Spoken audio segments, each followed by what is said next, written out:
Oke, terus kita masuk ke OOP konsep. Konsep pemrograman dan paradigmanya. Jadi, sebelum masuk ke Java, saya jelaskan dulu di sini pengembangan software development evolution. Jadi, evolusi pengembangan software. Itu sebenarnya pengembangan software itu ada evolusinya loh. Jadi, tahapan-tahapannya software development itu udah sampai mana gitu sekarang gitu ya kita. Jadi, yang pertama, how to write a code. Jadi, gimana sih cara kita menulis kode? Nah, ini evolusi pertama, tahap pertama.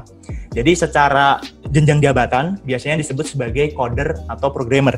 Nah, di sini kita dituntut bisa menulis coding yang baik, yang efisien, terus yang sesuai dengan code convention-nya gitu. Nanti kita dituntut di sini harus sudah menguasai itu. Jadi terutama yang efisien itu ya. Jadi kadang pengaruhnya nanti ke query di database, SQL-nya itu harus ya rapi, harus ya efisien kayak gitu. Nah, itu kita akan pelajari di evolusi yang pertama ini sebenarnya, di how to write a code gitu ya. Dan sekarang kita belajar Java itu tahapnya di evolusi yang pertama ini. Pertama bahwa kita sedang belajar gimana sih cara menulis kode yang baik dan yang benar. Nah, jenjang jabatannya namanya coder atau programmer gitu. Terus yang kedua, gimana sih cara mendevelop sebuah software gitu ya. Cara mengembangkan software. Nah, nama jenjang jabatannya software engineer. Kita dituntut tadi kita sudah paham gimana cara nulis kode yang bagus, kode yang baik, kode yang efisien gitu ya sesuai dengan code convention. Terus tahap yang kedua, gimana sih metodologi yang harus kita gunakan gitu ya, karena gini, nggak semua harus kita pukul rata pakai metodologi misalnya yang terkenal yang sekarang booming Scrum gitu ya, nggak semuanya bisa dipukul rata pakai Scrum itu dia runtutan dari Agile Development, jadi nggak bisa dituntut pakai Scrum semua. Ada kalanya misalnya sistemnya itu kompleks, terus handal gitu ya, butuh handal, kita butuh ngembangin sistem yang handalnya itu nggak masalah kita pakai waterfall.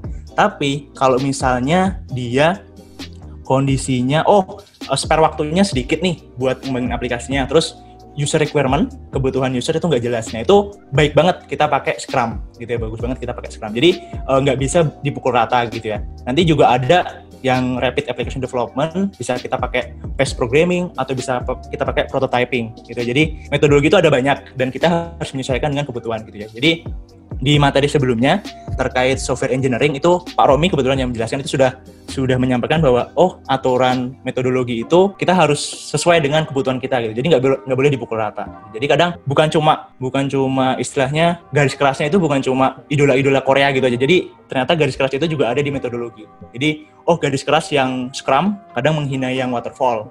Begitupun sebaliknya gitu. Jadi dan itu nggak baik. Jadi kita harus benar-benar menentukan bahwa metodologi ini yang pas untuk project kita. Nah, itu banyak parameternya. Nah, itu sudah dijelaskan di course yang software engineering gitu ya, khusus yang software engineering dari Pak Romi. Terus selain itu, biasanya kita juga dituntut untuk mengetahui gimana sih cara melakukan tahapan pengembangan software dari mulai planning, analisis, desain, implementasi. Nah, itu di tahap kedua ini gitu ya Bapak-Ibu sekalian. Jadi nggak bisa setelah tadi kita udah paham cara ngoding, nah di sini kita harus paham gimana cara mengembangkan software. Juga terutama di beberapa penelitian juga 50% pengembangan project di dunia itu gagal gitu ya. Bahkan General Account Office itu bilang sampai 54%. Nah, itu tinggi banget tingkat kegagalannya. Jadi ada yang dia istilahnya itu dibatalkan sebelum selesai, ada juga yang dia itu selesai tapi nggak digunakan atau yang nggak bermanfaat. Nah, itu banyak banget. Padahal syaratnya cuma 2 dan itu sudah distandarkan IEEE di tahun 93 bahkan. Jadi mereka itu bilang bahwa software itu harusnya bisa mengisi 2 gitu ya. Yang pertama sesuai kebutuhan, terus yang kedua itu mendatangkan keuntungan gitu. Jadi sesuai kebutuhan bisa mengurangi pengeluaran atau mungkin bisa meningkatkan efektivitas gitu. Jadi di tahap kedua kita belajar itu gitu ya. Terus di yang tahap ketiga softwarenya sudah banyak, sudah kita kembangkan sesuai kebutuhan gitu ya. Nah, kita bingung nih ngelolanya, manajemennya. Nah, itu kita tahap ketiga evolusi yaitu how to manage a software. Gimana sih cara mengelola software, manajemen software gitu ya. Kayak yang sekarang saya kerjakan di VIV itu masuk ke tahap evolusi yang ketiga. Jadi mereka sudah banyak banget, aplikasinya sudah puluhan, terus modulnya sudah ratusan gitu ya. Nah, itu mereka bingung ngelolanya kayak gimana. Soalnya turnover, istilahnya penggantian pegawai di VIV itu sering banget gitu ya. Jadi baru kerja 3 bulan, resign, kerja 1 tahun, resign gitu ya. Jadi kadang di situ timbul suatu masalah karena proses sistemnya itu kadang nggak ada dokumentasinya gitu ya. Dokumentasinya ada di kepala programmernya dan mereka resign. Nah, itu yang jadi kendala buat Swift Group saat ini gitu ya. Selain itu, mereka juga kebingungan buat ngelola request software dari orang-orang yang entah itu di cabang, entah itu di head office gitu ya. Jadi mereka minta aplikasi ke IT. Nah, IT itu nggak bisa bendung.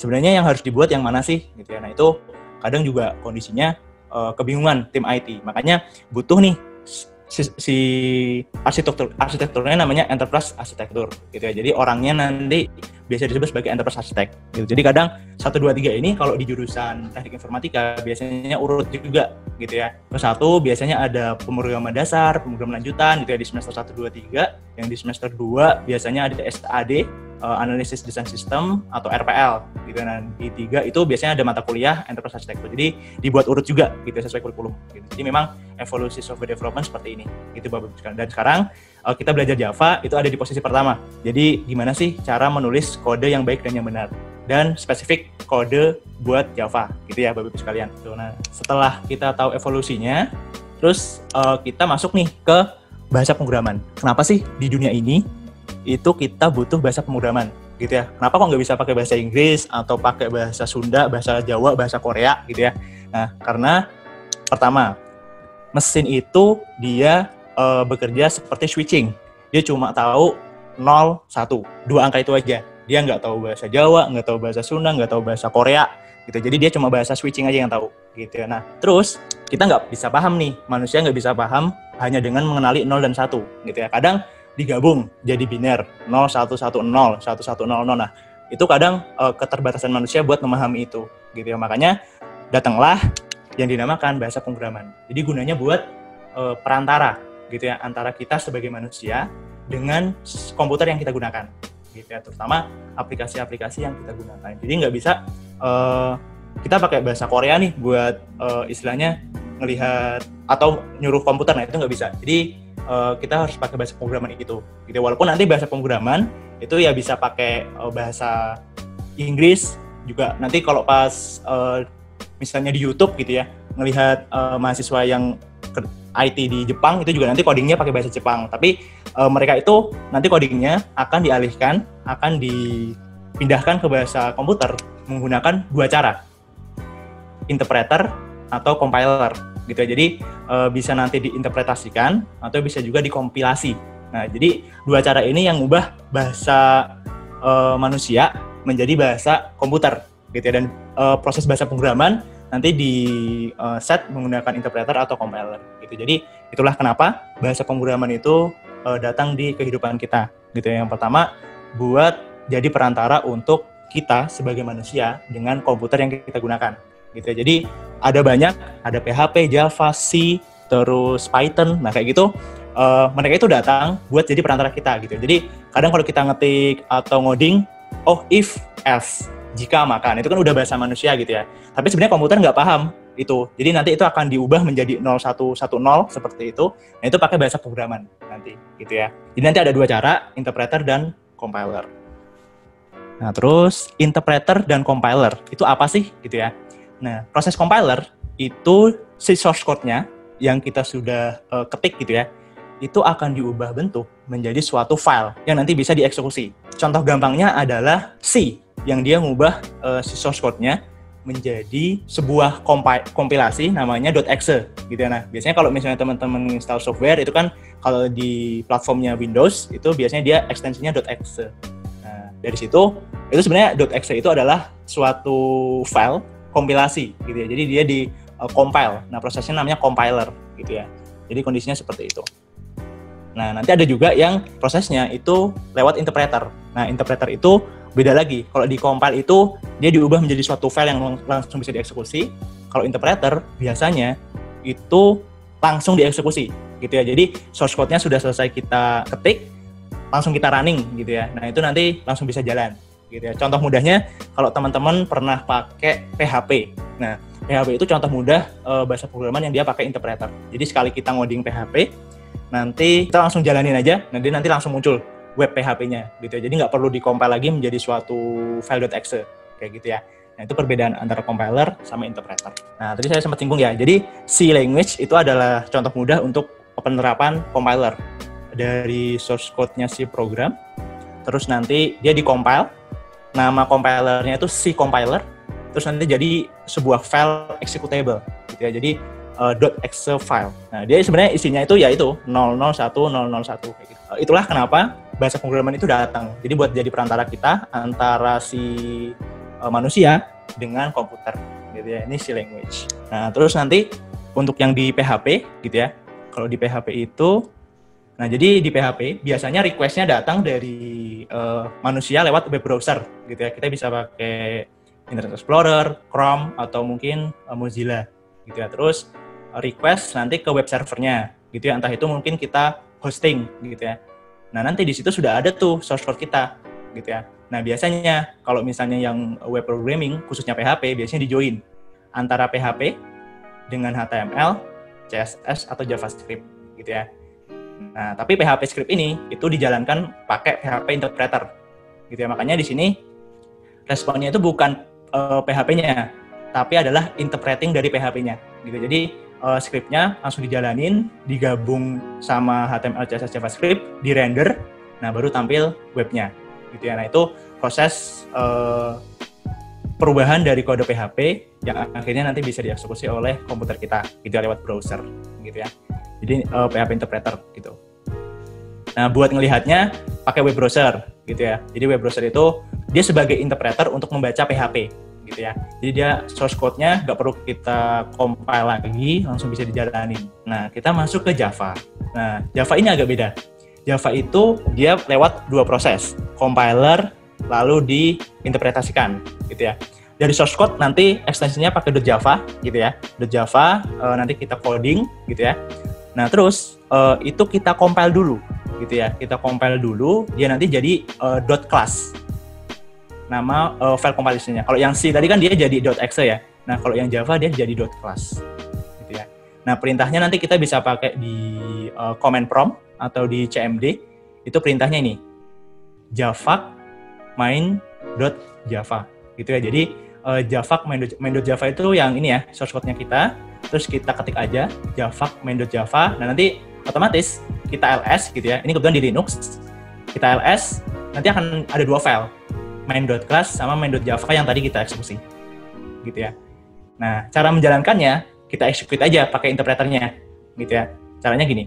Java main gitu aja. Jadi ekstensinya jangan diketik juga, jadi Java main. Nah, dia nanti langsung dijalanin gitu ya, hello world gitu. Nah, nanti tinggal tugasnya Java Virtual Machine buat mau masukin ke robotik, mau masukin ke web, mau masukin ke Android, nah kayak gitu.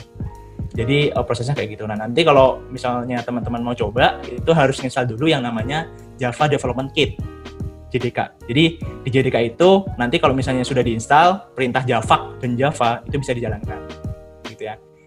Nah, ada update lumayan bagus di Java 11 gitu ya. Java 11 itu nanti sudah tidak perlu di Java lagi. Jadi di Java itu sudah bisa. Tapi kalau misalnya masih pakai di bawah Java 11 gitu ya, Java 8 itu masih harus di Java sama di Java dulu. Jadi ada dua proses. Gitu aja. Tapi di Java 11 sudah cukup bagus, itu dihilangin. Jadi nggak perlu tapi padahal itu tetap ada proses compilation-nya, tapi prosesnya dihilangkan yang Java-nya. Jadi langsung Java aja gitu ya. Gitu. Terus jadi prosesnya seperti itu, Bapak Ibu sekalian, rekan-rekan sekalian. Jadi Java ini dia di-compile dulu baru di-execute gitu ya. Bahkan di bukunya Geddes di tahun 2015 ini tuh disebut sebagai intermediate language gitu ya. Jadi di-compile terus di-interpreter itu penyebutannya biasanya intermediate language gitu ya. Jadi nanti sambil bisa dicoba juga nanti mungkin di Java terus di Java gitu. Nanti saya coba contohkan juga mekanismenya kayak gimana. Nah, terus compiler sama interpreter gitu ya. Itu ada pro, ada kontranya, ada kelebihan, ada kekurangannya. Compiler dulu. Kelebihannya dia siap langsung dijalankan gitu ya. .exe gitu ya. Kita nginstal PES atau FIFA 2020 gitu ya buat main game. Itu pasti format ekstensinya .exe. Nah, itu langsung dijalanin gitu ya. Dia langsung entah itu ngambil file gambar, entah itu ngambil file sound-nya. Nah, itu dia siap langsung dijalankan dan lebih cepat. Dia langsung sekali klik itu nanti langsung tadi dapat data pemain, dapat data stadion kayak gitu. Itu kelebihan dari compiler yang .exe tadi. Dan source code-nya nggak kelihatan, lebih aman. Misalnya ada kita nge-share gitu ya, nge-share ke klien kita gitu ya. Nah, itu kita bisa share .exe-nya gitu ya, buat mereka langsung jalanin aja, langsung dicoba. Kadang klien kita kan nggak paham bahasa pemrograman ya. Jadi kadang karena orang klien kita itu orang bisnis, jadi kita bisa langsung kasih aja source code-nya. Langsung kasih aja compilernya. Jadi .exe tadi langsung dikasih. Nah, kekurangannya adalah tidak lintas platform gitu ya. Tadi .exe itu hanya bisa dipakai di platform Windows, nggak bisa dieksekusi di Mac atau di Linux, kecuali pakai virtual gitu ya, virtual machine. Nah, itu baru bisa. Terus nggak fleksibel tadi ya, itu berkaitan dengan yang pertama. Terus memerlukan langkah tambahan, pasti jelas. Jadi dari source code kita ubah jadi file compiler itu harus perlu langkah tambahan, yaitu mengkompilasi. Nah, jadi kekurangannya di situ compiler. Nah, interpreter kelebihannya dapat lintas platform. Contohnya PHP tadi, dia butuh interpreternya itu web browser. Jadi kita pakai web browsernya mungkin di Mac itu pakai Safari, di Windows kita pakai Microsoft Edge misalnya. Nah, itu kedua-duanya bisa menjalankan interpreter PHP, dapat lintas platform. Terus dia fleksibel juga, langsung bisa dijalankan karena mudah untuk diuji. Nah, tapi kekurangannya butuh interpreter. Kalau nggak ada web browsernya nggak bisa dijalanin. Terus cenderung lebih lambat. Kalau kode PHP-nya itu banyak, panjang, terus dia istilahnya pakai entah itu ngambil fungsi yang lain, manggil metode yang lain gitu. Nah, itu dia akan cenderung lebih lambat. Terutama nanti di join dengan query SQL. Makanya tadi kita di tahap pertama evolusi tadi harus bisa how to write a code gitu. Gimana cara menulis kode yang baik dan yang efisien. Gitu. Dan yang paling ketahuan adalah source code-nya itu mudah diakses. Nah, itu pasti. Jadi karena buat jalan interpreter itu kita ngasih aja file PHP-nya gitu ya. Nanti entah itu si klien atau entah itu si partner developer kita itu dia langsung bisa jalanin. Jadi source code-nya mudah diakses, itu kekurangannya. Gitu ya. Jadi ada pros cons-nya sendiri ya Bapak Ibu sekalian. Jadi ada pro kontranya sendiri untuk compiler dan interpreter. Gitu. Jadi mungkin di sini juga jangan fanatik pakai compiler, jangan fanatik pakai interpreter. Jadi nanti disesuaikan aja dengan kebutuhan Bapak Ibu sekalian. Nah, kalau Java tadi dia intermediate language, di-compile dulu baru diinterpretasikan gitu ya. Mekanisme seperti itu. Nah, tadi kita sudah bicara tentang bahasa pemrograman itu apa, terus gimana cara bahasa pemrograman itu dipahami oleh kita, dipahami oleh komputer, pakai compiler sama interpreter.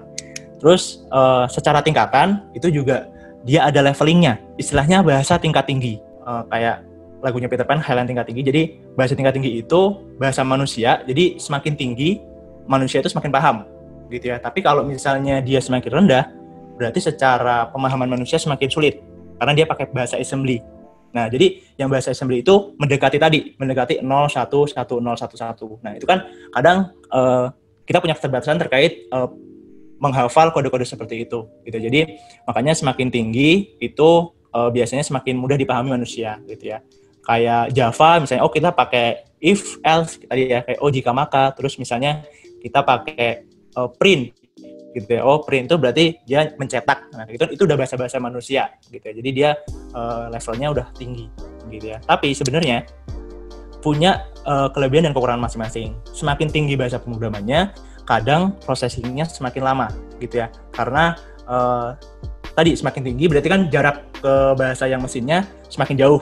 Nah, jadi dia butuh proses yang lebih lama. Tapi kalau misalnya kita pakai bahasa yang tingkat rendah gitu ya, dia eksekusinya bisa lebih cepat gitu ya, karena dia akan mendekati bahasa mesin gitu ya. Jadi kondisinya dia semakin bisa cepat dieksekusi. Jadi seperti itu Bapak Ibu sekalian. Jadi selain tadi ada compiler, interpreter, terus ada juga sekarang ini tingkat bahasa pemrograman gitu ya. Nah, terus selain kita tadi belajar terkait compiler, interpreter, terus tingkat bahasa pemrograman, kita juga belajar tentang paradigma pemrograman. Jadi sudut pandang kita nulis program itu kayak gimana sih, gitu ya.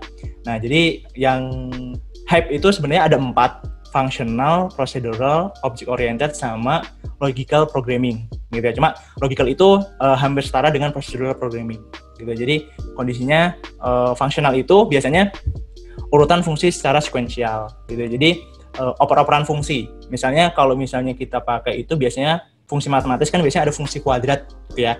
F dalam kurung X sama dengan X kali X. Nah, jadi X yang kita masukin 5, berarti function X itu isinya adalah 25 gitu ya. Nah, itu nanti bisa dioper ke fungsi yang lain gitu ya. Nanti dioper lagi ke fungsi yang lain. Nah, itu urutan sekuensialnya dioper-oper seperti itu. Itu fungsional gitu ya. Kalau prosedural, khas, prosedur. Jadi dia urut dari atas sampai bawah dieksekusi. Terus kalau OOP, nah itu beda. OOP itu nanti pakai objek-objek yang saling berinteraksi gitu ya. Nah, objek itu inisiasi dari sebuah kelas. Nah, kalau di Java, kelas itu adalah unit pemrograman yang paling kecil. Gitu. Nanti kita belajar lebih lanjut nih tentang objek dan kelas, gitu ya. Di Object Oriented Programming (OOP). Gitu. Kalau di Indonesia biasanya pemrograman berbasis objek, gitu ya. Jadi kalau yang mungkin kuliahnya di IT pasti dapat itu biasanya PBO 1, PBO 2, PBO 3, gitu ya Bapak Ibu sekalian. Nah, terus masuk lagi sekarang di teknologi Java dan perangkat pemrograman gitu. Jadi tadi kita sudah kenal di bab 1.2 itu kenapa bahasa pemrograman datang, terus kenapa kok gimana sih cara bahasa pemrograman itu kita pahami gitu ya, dan kita memahami gimana cara menjalankan mesin pakai compiler sama interpreter, tingkat bahasa pemrograman, sama satu lagi paradigma pemrograman gitu ya. Itu di bab 1.2. Kemudian masuk ke bab 1.2 teknologi Java dan perangkat pemrograman. Jadi di sini, nah saya jelaskan dulu sejarahnya gitu ya Bapak Ibu. Jadi Java itu dulu diinisiasi di tahun 91 oleh perusahaan yang namanya itu Sun Microsystem gitu ya. Nah, Sun Microsystem itu mereka punya project gitu ya, bikin handheld gitu ya. Jadi perangkat handheld yang digunakan untuk istilahnya electronic appliance, jadi kayak perangkat-perangkat elektronik di rumah gitu ya, kayak misalnya TV, mesin cuci, video recorder kayak gitu, jadi kayak VCD gitu, kayak gitu. Terus yang disuruh bikin itu mereka membentuk tim namanya Green Teams gitu ya. Nah, Green Teams itulah yang disuruh untuk membuat si handheld itu tadi gitu ya. Nah, nama projectnya itu Star 7 gitu ya. Nah, kalau di Indonesia mungkin disalahartikan karena Star 7 berarti bintang 7 gitu ya. Nah, bintang 7 itu obat. Jadi Star 7, kalau nama proyeknya Star 7, terus disusunlah anggotanya ada James Gosling, Mike Sheridan, sama Patrick Naughton. Nah, 3 orang ini yang jadi member dari Green Teams gitu ya. Nah, itu disuruh bikin handheld tadi. Nama proyeknya Star 7 gitu di 1991. Nah, di 1991 yang paling booming itu C, masih C gitu ya, bahasa C. Nah, tapi si James Gosling sebagai ketua itu nggak mau pakai C karena dia menemukan suatu celah kelemahan C gitu. Jadi dia mau bikin bahasa pemrograman yang lain. Nah, akhirnya dibikinlah, dan nama bahasa pemrograman itu adalah OAK gitu ya. OAK. Nah, itu ditemukan diinisiasi bahasanya, namanya itu di depan kantornya ada oak tree gitu ya, pohon oak gitu. Jadi itulah namanya oak. Tapi di 1991 itu bermasalah karena ada yang namanya OAK Technologies Incorporation. Jadi naming OAK itu udah nggak bisa dipakai gitu. Itu sudah istilahnya dipakai sama OAK Teknologi. Jadi sudah jadi hak miliknya OAK Teknologi. Jadi nggak boleh dipakai. Jadi akhirnya harus cari nama pengganti gitu ya. Sedangkan akhirnya pindah karena namanya Green Team, jadi namanya jadi Green Language Programming gitu. Tapi kayaknya masih kurang bagus juga, kurang cocok, akhirnya di rename lagi namanya Java gitu ya. Namanya Java, terus dirilis ke publik itu 1996 gitu ya. Terus dibuat General Public License GNU itu di tahun 2007 gitu ya. Itu jadi orang-orang udah bisa pakai bebas, udah bisa download, udah bisa pakai, udah bisa ngedit si Java itu. Gitu. Nah, ini saya rangkumkan dari 3 literatur, dari Deitel, Bessen, sama Geddes. Gitu. Jadi saya rangkumkan dan urutannya seperti ini. Gitu. Dari 1991 sampai 2007 itu di open public, gitu ya. Gitu. Nah, versi Java sampai di 2020 itu sampai di versi Java SE 13. Gitu ya, Java SE 13. Jadi urutannya seperti ini. Tadi dari 1996. Terus sampai di 2015 itu keluar Java SE 8, terus di 2018 keluar Java SE 11. Nah, nanti misalnya Bapak Ibu sekalian mau pakai versi Java, itu saya sarankan pakai yang dia sifatnya itu LTS, gitu ya, long term supporting. Jadi itu biasanya akan bertahan sekitar 3 tahun, 3 tahun.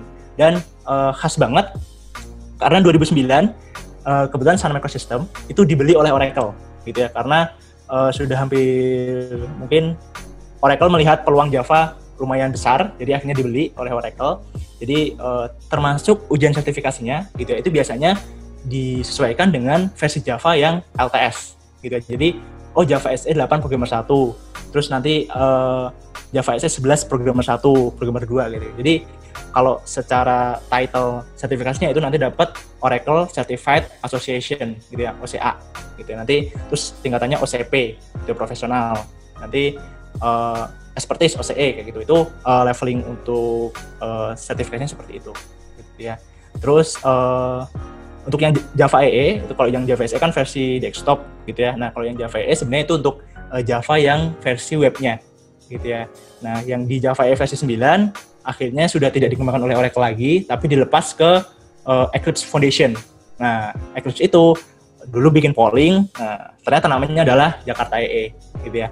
Di mekanisme versi Java urutannya seperti itu, dan pembaruannya apa aja sih, itu saya juga sampaikan ya di yang warna abu-abu di bawah. Itu ada misalnya di Java SE 8 ada Lambda, ada annotation on type, nah kayak gitu itu. Nah, nanti biasanya kepakainya kalau misalnya Bapak Ibu sekalian mengambil ujian sertifikasi, gitu. Jadi itu harus dipelajari dan tahu penerapannya itu kayak gimana sih, kayak gitu. Jadi nah yang khasnya tadi Oracle itu biasanya membuat sertifikasinya itu sesuai dengan versi yang long term supporting, gitu ya, LTS. Jadi ada Java SE 8, Java SE 11, gitu ya. Kayak gitu biasanya nanti disesuaikan, gitu.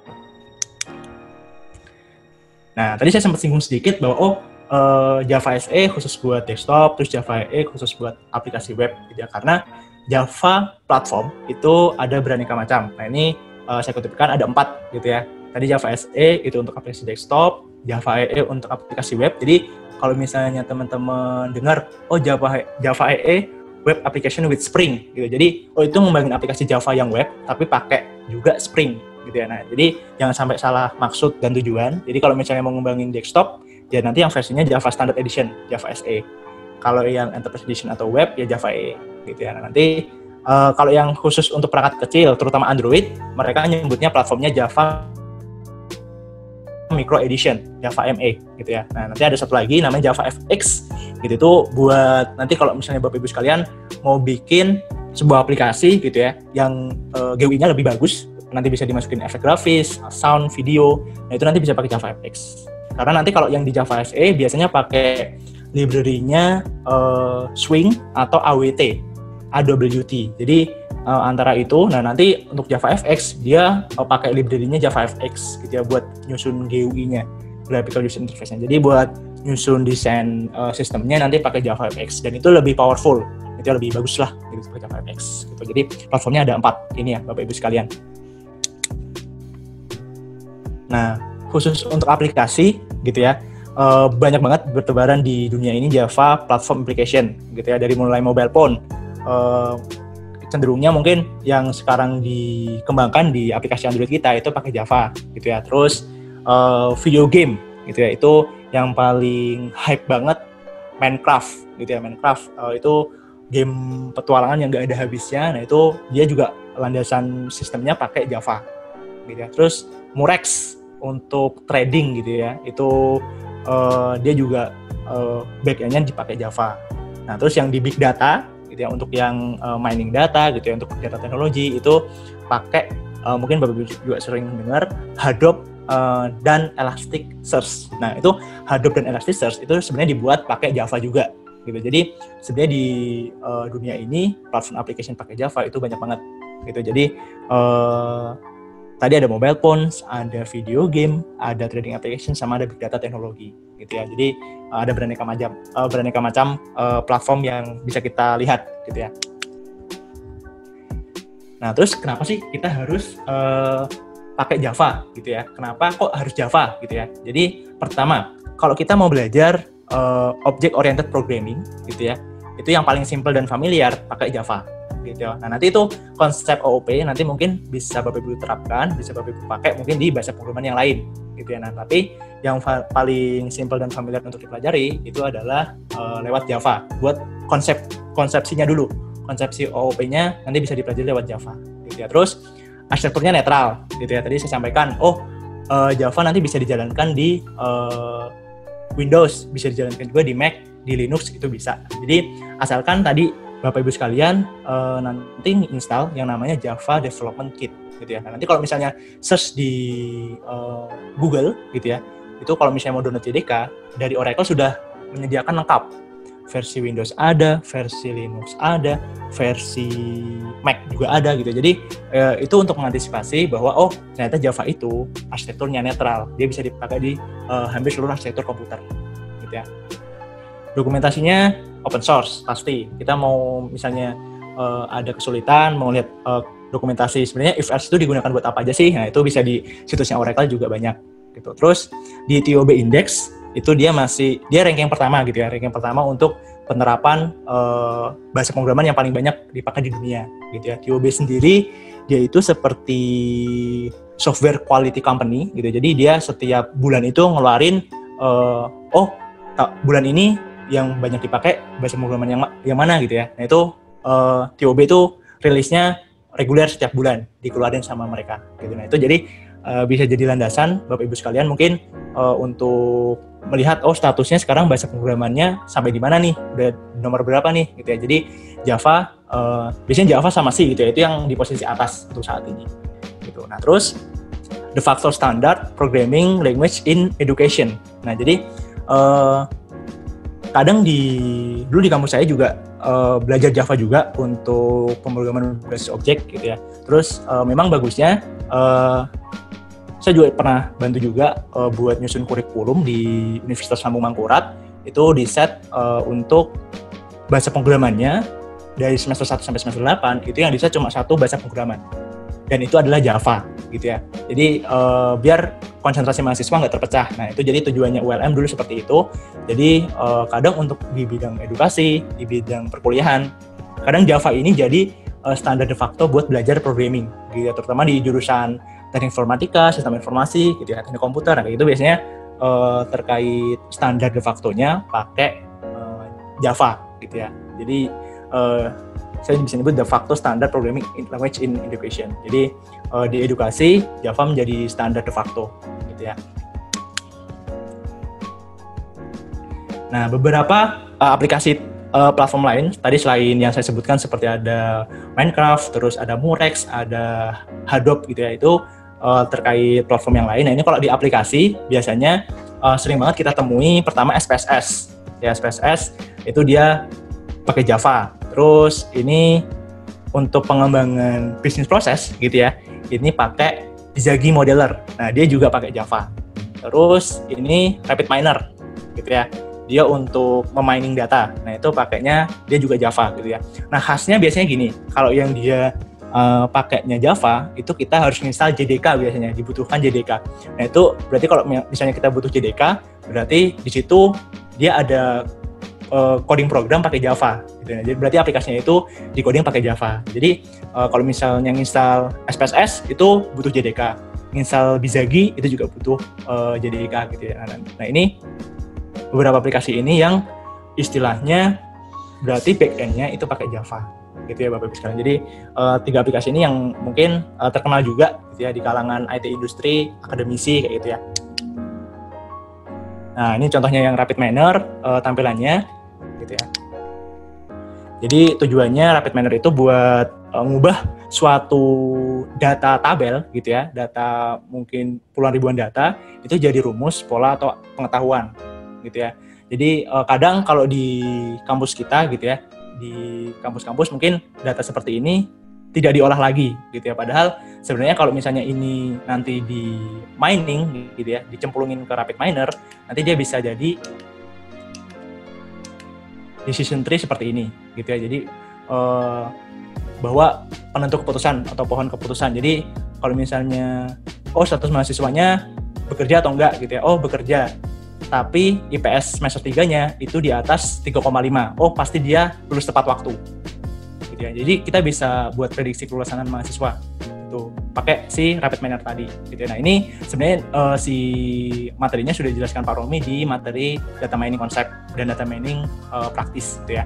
Jadi sudah dijelaskan. Jadi misalnya ini bisa kita jadikan patokan untuk membuat smart system gitu ya. Smart system bahwa misalnya saya sebagai mahasiswa di universitas ini gitu ya. Terus IP semester 3 saya ternyata di bawah 3,5 gitu ya. Nah, terus IP semester 4 saya itu di bawah 2,5 gitu ya. Nah, nanti terlambat. Jadi nanti begitu saya dapat IP semester 3 saya dapat 3,4 misalnya ya. Nanti saya langsung dapat warning bahwa IP semester 4 Anda harus di atas 2,7 gitu ya. Kalau enggak pasti Anda telat. Nah, jadi di sistem akademik saya udah keluar kayak gitu. Nah, itu jadi smart system gitu ya. Nah, kodenya seperti itu untuk penerapan data mining. Tadi Bizagi Modeler itu juga nanti bisa buat simulasi proses bisnis bahwa sebenarnya kalau bikin proses bisnis itu harus sesuai dengan resource yang kita miliki gitu ya. Kalau misalnya ngurus 100 pasien, kita alur prosesnya kayak gini gitu ya. Keluarnya 140 pasien, berarti proses ini nggak valid. Berarti ada yang salah nih. Karena pasiennya masuk 100, tapi keluarnya 140 gitu ya. Jadi kayak nggak balance, yang masuk 100 tapi kita seolah-olah kayak kerja menangani 140 pasien gitu ya. Nah, ini pakai Bizagi Modeler yang tadi saya sampaikan di atas bahwa aplikasi itu pakai Java. Ini juga kalau misalnya di start nggak ada JDK-nya, itu kadang juga error gitu ya. Nah ini kebetulan kemarin sudah dijelaskan oleh rekan saya Mas Risa untuk materi BPMN gitu ya. Nah, tadi saya sebutkan TOB Index itu di Maret 2020, di Maret bulan kemarin itu masih di posisi pertama ya Java gitu. Jadi nanti Bapak Ibu sekalian bisa melihat ratingnya di sini. Jadi misalnya, mungkin teman-teman sekalian yang ikut course ini mungkin baru belajar gitu ya, baru belajar bahasa pemrogramming. Terus nanti bingung nih, saya harus belajar apa gitu ya. Nanti bisa berpatokan atau bisa melihat dari TOB Index ini bahwa saya mau belajar Go language gitu ya. Nah, Go ini lumayan naik nih. Dia dari udah 1 tahun naiknya sudah 8 peringkat gitu ya, dari 18 ke posisi 10 gitu. Jadi dia cukup menarik minat banyak orang juga buat belajar Go language gitu ya. Kayak gitu. Nah, terus terkait komunitasnya, itu juga TOB juga membuat ratingnya dari 2002 sampai 2020 bahwa komunitas Java Programming itu masih di atas sih. 2020 kayaknya setara dengan C kalau dilihat dari grafik terakhirnya. Jadi masih cukup tinggi juga bahwa misalnya kita mengalami suatu masalah coding di Java application kita gitu ya. Nah, nanti kita bisa tanya-tanya tuh ke komunitas indeks yang ada di dunia ini. Nah, itu udah dirangkum oleh TOB ini bahwa ternyata dari sisi programming community-nya itu Java juga masih tinggi gitu ya. Nah, terus nanti Bapak-Ibu sekalian kalau misalnya mau coding Java, terutama Java ini, Java SE, itu nanti pakai compiler interpreternya Java SE atau JDK paling gampangnya ya, Java Development Kit. Terus nanti kode editornya bisa pakai text editor atau IDE gitu ya. IDE-nya nanti kita pakai NetBeans gitu, Integrated Development Environment. Nah, kalau yang IDE itu lebih enak karena nanti dia sudah ada editornya di situ, kita bisa ngedit, terus ada juga debuggernya. Kalau misalnya kita ngoding error, langsung ditunjukkan errornya apa. Terus kadang juga ada compilernya, jadi begitu kita ngetik Java nih, bisa langsung di running gitu ya, nggak perlu Java lagi gitu ya, pakai versi Java berapapun. Terus nanti juga biasanya ada kalau kita desain suatu sistem, itu GUI-nya, jadi desain user interface-nya itu udah ada di IDE tersebut gitu. Jadi kita bisa melihat, bisa nyaman gitu ya pakai IDE. Kalau pakai text editor kayak Notepad atau Notepad++, itu kita setengah hidup, kesulitan gitu ya ngodingnya. Jadi nggak nyaman juga. Karena kita udah dibebani dengan pikiran logik gitu ya. Kita harus ngoding, ditambah dengan kita harus kayak tadi debugger manual. Kita harus kekurangan titik koma, harus ngecek-ngecek ulang. Nah itu terbebani juga gitu. Jadi enakan pakai IDE gitu. Nah ini kita nanti pakai NetBeans gitu ya Bapak-Ibu sekalian.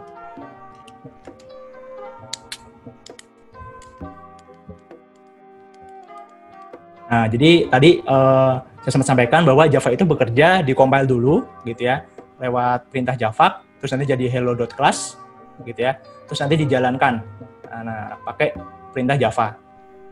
Gitu. Interpreternya bisa Mac, tadi JDK, bisa JDK yang versi Windows juga atau yang Solaris Linux kayak gitu. Itu bisa dijalankan gitu ya.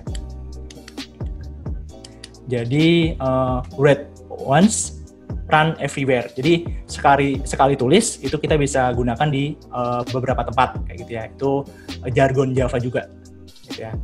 Terus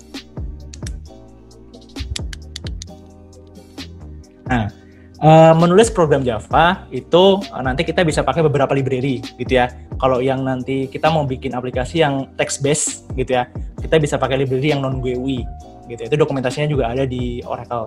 Terus kalau misalnya kita mau kita mau bikin aplikasi kalkulator gitu ya. Nah, itu kita bisa pakai dua library tadi, AWT, AWT atau Swing. Nah, itu nanti bisa dipakai. Nah, AWT sama Swing itu adalah library untuk khusus GUI. Jadi kalau mau cari tombol, mau cari layar gitu ya, mau cari scroll bar, itu pakai library Swing. Tapi kalau yang di versi Java 8 itu disarankan sudah meninggalkan yang AWT. Jadi sudah pakai yang Swing aja gitu ya. Pakainya yang Swing aja. Nah, terus nanti cara eksekusi prosesnya itu adalah di setelah public static void main. Gitu ya. Nanti di setelah ini nanti Bapak Ibu sekalian bisa menjalankan atau bisa menaruh source code codingnya yang akan dijalankan gitu ya. Nah, nanti kalau misalnya di IDE, di beberapa IDE itu PSVM gitu. Nanti diketik PSVM tab, nanti dia akan langsung keluar seperti ini. Gitu ya. Kalau format eksekusi kita pakai Java gitu ya. Nah, jadi nanti nulisnya bisa seperti ini gitu ya. Nanti secara ini saya coba contohkan dulu.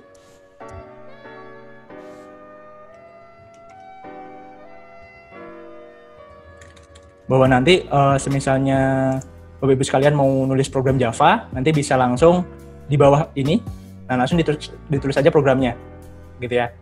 Bahwa sistem out println Halo Semarang. Nah, nanti begitu di Java, Halo the Java, nanti di dir, ini kebetulan pakai command prompt di Windows, nanti dia akan keluar Halo Semarang, gitu ya. Begitu kita eksekusi pakai interpreternya, gitu ya, kayak yang tadi saya jelaskan di depan.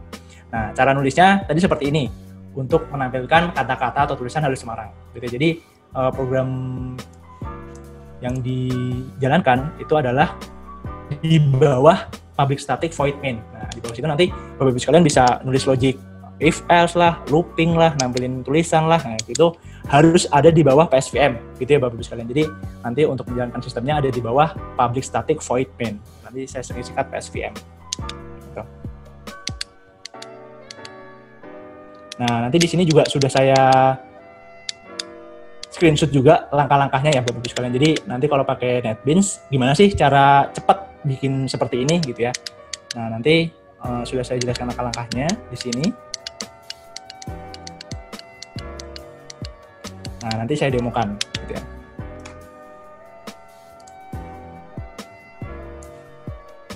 Nah, jadi nanti mekanismenya gitu ya. Misalnya saya bikin project baru gitu ya. Ini project di sini, kemudian nanti pilih kita mau project apa nih gitu ya. Nah, termasuk NetBeans dia juga mendukung PHP, JavaFX itu mendukung. Terus kita pilih Java application gitu ya Bapak Ibu sekalian. Kemudian di next. Nah, di sini kita bisa bikin nih project kita gitu ya. Misalnya di sini saya buat aplikasi Karno gitu ya. Terus nggak perlu bikin main class-nya dulu, gitu ya. Main class itu adalah kelas yang pertama kali dieksekusi, jadi nggak perlu, gitu ya. Terus langsung di finish. Nah, nanti dia akan keluar seperti ini. Nah, jadi nanti sebuah aplikasi di Java biasanya punya beraneka macam kelas, gitu ya. Nah, jadi di sini kita bisa bikin kelas, new Java class, gitu ya. Nah, nanti di sini kita bisa bikin tadi, halo Indonesia, ya.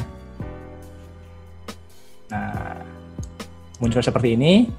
Nah, khas banget dari Java, nama dari kelas Halo Indonesia.java itu akan jadi nama public class di file tersebut, gitu ya. Itu udah otomatis. Jadi kalau misalnya nanti Bapak Ibu sekalian, ini Halo Salatiga di sini Halo Indonesia, nah itu pasti error, gitu ya. Jadi harus sama, makanya di NetBeans mereka juga menyamakan ini, gitu ya. Nah, terus nanti tadi kita mau mencetak tulisan Halo Indonesia gitu ya. Nah, tadi saya punya cara cepat PSVM tab gitu ya, keluar, terus nanti di sini saya keluarkan perintah show gitu ya, system output println gitu ya. Nah, langsung keluar gitu. Jadi nanti tadi PSVM untuk mempercepat penulisan public static void main, terus untuk mempercepat penulisan system output println itu tinggal ditulis SOUT terus di tab. Nah, nanti keluar terus diketik aja Halo Indonesia.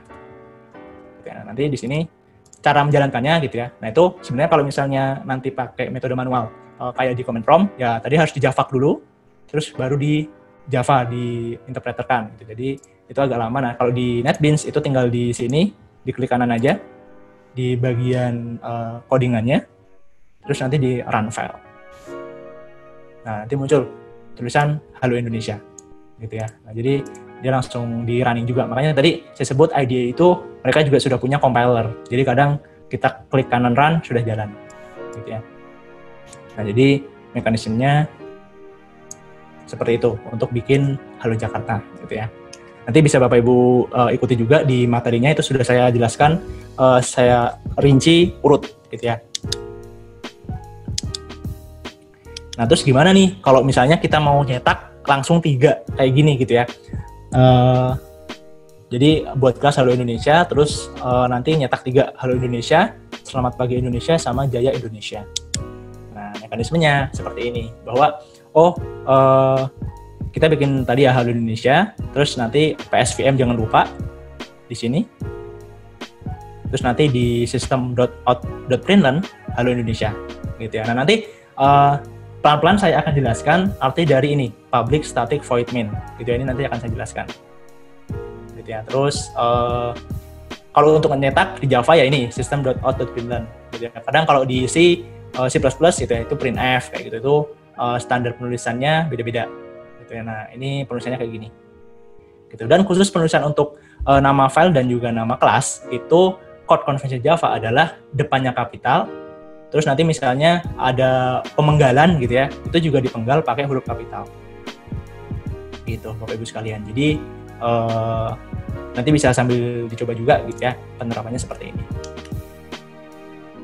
Nah, tadi kita sudah coba sedikit ya, gimana sih cara ngoding Java itu gitu ya, bahwa Java itu ternyata dia punya kelas gitu ya, punya kelas. Terus nanti kadang di aplikasi itu juga kita buat package gitu ya untuk memisahkan modul. Misalnya modul login nih, berarti package-nya package login gitu ya. Terus nanti di sini tinggal dibuat aja kelas-kelasnya seperti apa gitu ya. Jadi hierarkisnya sudah sebagus itu juga kalau pakai IDE gitu ya.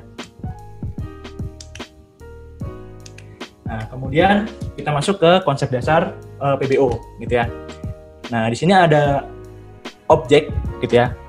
Berorientasi objek itu apa sih gitu ya. Jadi di sini ada objek, kebetulan adik saya dan kakak saya nama objeknya gitu ya.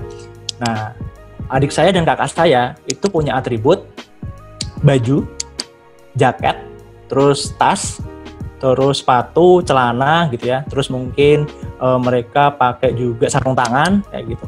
Terus di anggota tubuhnya ya ada mata, ada telinga kayak gitu. Nah, itu kita sebut pada objek kita, itu dia sebagai atribut gitu ya. Jadi adik saya punya baju, atributnya baju, jaket, tangan, kaki, mata kayak gitu. Terus behaviornya gitu ya, atau dia ini objek adik saya sama kakak saya bisa ngapain sih gitu ya.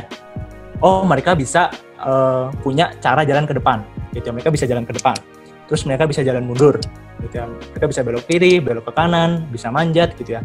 Bisa mungkin mereka cara untuk minum gitu ya, atau mungkin cara untuk bernafas, nah gitu. Itu behavior dari objek ini, adik saya dan kakak saya gitu ya. Jadi objeknya itu kakak saya sama adik saya gitu ya. Nah, nanti objek itu kalau dikonekkan ke kelas, nanti kelasnya itu adalah manusia. Nah, cara kerjanya kayak gitu. Nah, terus saya punya lagi nih objeknya mobil saya gitu ya. Nah, mobil saya itu misalnya, atau mobil paman saya misalnya, nah itu punya atribut yang dimiliki mobil ya standar, spion, terus ada juga ban, lampu depan, lampu belakang kayak gitu ya. Terus behaviornya itu bisa dihidupkan mesinnya, jadi punya behavior cara menghidupkan mesin. Terus bisa dijalankan juga, punya cara menjalankan mobil. Bisa dimundurkan dan seterusnya. Gitu ya. Nah, pada Java biasanya untuk atribut itu kita sebut sebagai variabel. Nah, untuk behavior itu biasanya kita sebut sebagai method atau function, fungsi gitu ya. Tapi kalau di Java itu biasanya pengenalannya adalah method gitu ya. Method. Jadi tadi objek itu biasanya punya dua, punya atribut sama punya behavior. Atribut itu kita namingkan sebagai variabel, terus behavior kita namingkan sebagai method. Gitu ya Bapak-Ibu sekalian. Nah, kelas itu adalah konsep dan deskripsi dari sesuatu. Gitu ya. Kelas mendeklarasikan metode yang dapat digunakan atau dipanggil oleh objek. Gitu ya. Sedangkan objek itu instan dari kelas. Gitu ya. Dia bentuk contoh nyata dari kelas. Nah, cara gampangnya adalah kelasnya itu mobil, objeknya itu adalah mobilnya Pak Joko, mobilku, mobil berwarna merah. Nah, kayak gitu contoh perbedaan antara kelas dan objek. Gitu. Nah, di sini harus dipahami terlebih dahulu karena startnya dari sini dulu nih, kita buat paham untuk kelas sama objek. Gitu ya, bahwa untuk yang kelas dia itu konsep dan deskripsi dari sesuatu yang nanti akan diinstanskan ke kelas. Gitu. Jadi kayak tadi ada objeknya adik saya, kakak saya. Nah, dia itu kelasnya bisa jadi manusia atau bisa jadi makhluk hidup. Nah, kayak gitu. Jadi nanti kelas itu seperti itu, objeknya seperti mobilnya Pak Joko, mobilku, mobil berwarna merah. Dia kelasnya mobil. Jadi penerapan atau perbedaan antara kelas dan objek seperti itu. Gitu ya. Jadi nanti manggil behaviornya, manggil atributnya itu bisa di objek tersebut. Gitu ya. Nah, biar lebih paham lagi. Jadi kelas itu cetakan kue, gitu ya. Di mana kue yang dihasilkan dari cetakan itu adalah objek, gitu ya. Jadi cetakan kuenya sebagai kelas, terus objeknya mungkin ada kueku, kue ibu atau kue bapak. Nah, itu objek. Nah, nanti beda-beda. Cetakan kuenya sama, tapi mungkin objeknya beda. Entah itu secara atributnya ya. Misalnya kue saya itu objeknya. Terus secara atributnya, warnanya ungu, gitu ya. Rasanya manis, gitu ya. Terus begitu dipotong, itu ada istilahnya coklatnya di dalam. Nah, behaviornya seperti itu. Nah, tapi beda dengan objek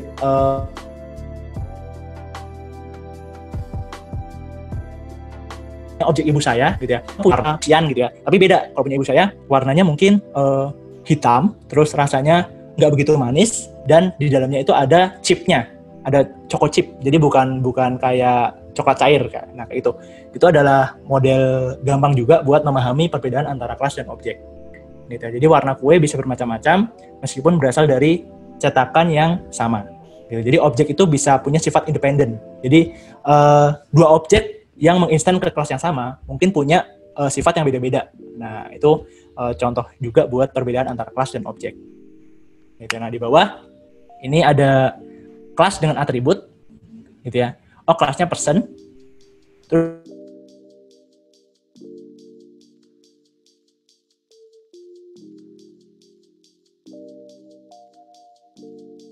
punya variabel nama, objeknya beda nih.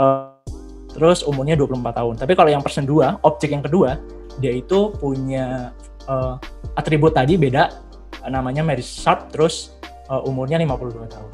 Gitu. Jadi kelas with atribut di sini. Kelas tadi ingat ya, kelas itu kayak mobil, manusia, makhluk hidup. Terus objeknya mobilku, atau mungkin adikku, pamanku, nah kayak gitu. Itu contoh objek dari kelas. Gitu ya. Nah, contoh lagi. Kelas itu adalah metode plus variabel aja. Gitu ya. Kadang seperti itu nyebutnya. Jadi, kita punya sepeda nih. Gitu ya. Sepeda itu atributnya apa sih? Tadi ingat ya, atribut itu adalah variabel. Dia punya gear sama punya kecepatan, gitu ya. Terus behaviornya, metodenya, dia bisa menampilkan kecepatan, bisa juga mengubah gear, gitu ya. Mengubah gear. Nah, ini namanya kelas sepeda, gitu ya. Terus saya punya objek. Nah, objek itu adalah metode plus variabel yang memiliki nilai. Nah, objeknya itu sepedaku, gitu ya, atau sepeda temanku. Nah, di set lah, ternyata gearnya itu 3 loh, gitu ya. Terus kecepatan sekarang itu 10 km per jam. Gitu. Terus ditampilkanlah si kecepatannya pakai fungsinya itu, tampilkan kecepatan, kurung buka kurung tutup, kecepatannya 10 km per jam. Terus, diubah gearnya gitu ya, yang gearnya tadi 3 pas lagi jalan terus ditambahin 2 gitu ya, sekarang gearnya jadi 5. Nah kayak gitu. Jadi kalau yang kelas itu biasanya belum ada isiannya gitu ya, ada gear, ada kecepatan, terus cuma tampilkan kecepatan, ubah gear gitu ya. Tapi eksekusi data-datanya gitu ya, entah itu memasukkan datanya atau entah itu meng-get datanya, itu biasanya di objek tersebut. Gitu. Jadi objek adalah metode plus variabel yang memiliki nilai. Gitu. Jadi nilainya kadang di setnya di objek, gitu ya.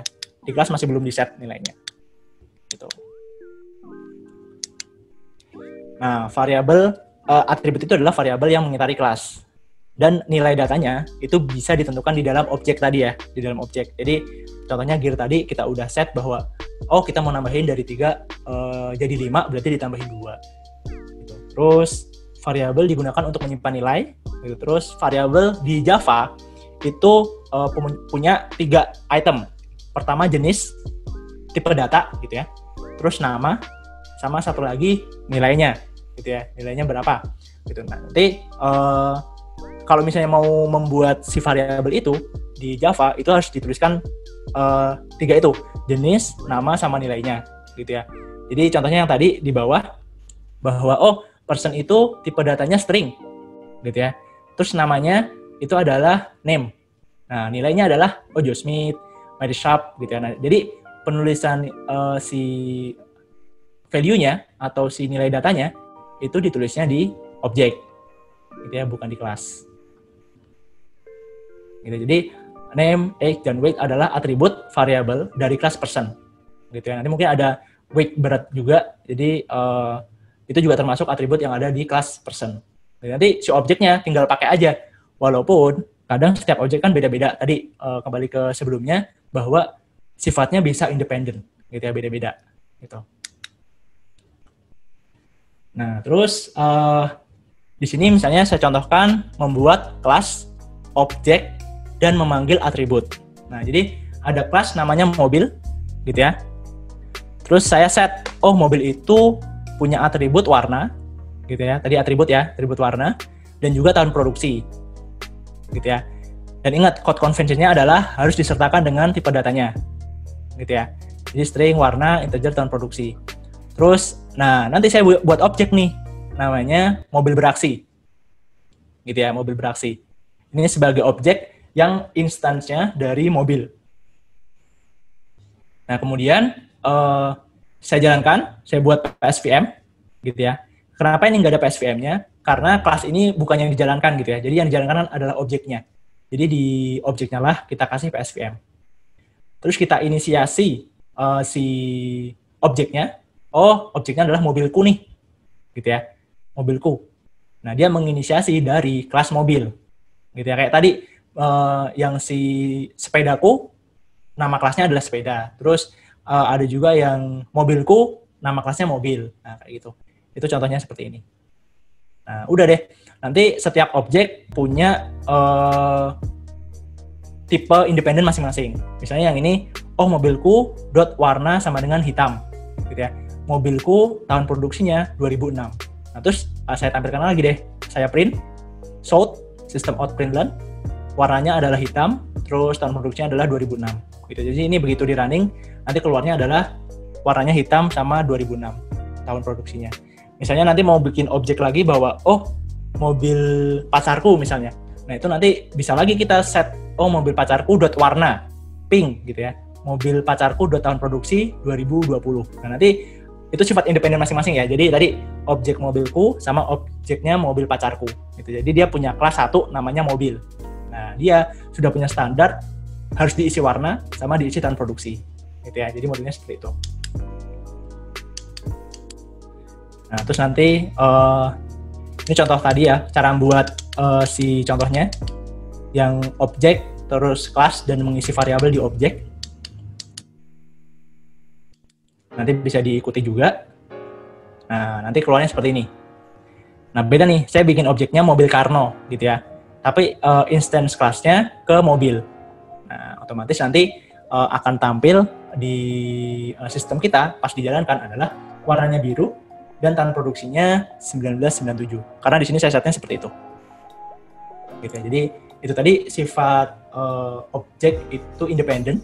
Terus walaupun cetakan kuenya sama, kelasnya sama, tapi mungkin mereka punya warna yang beda, punya rasa yang beda. Nah, itu objeknya beda-beda. Gitu. Jadi jangan sampai salah konsep di perbedaan antara objek sama kelas. Gitu ya, Bapak Ibu sekalian.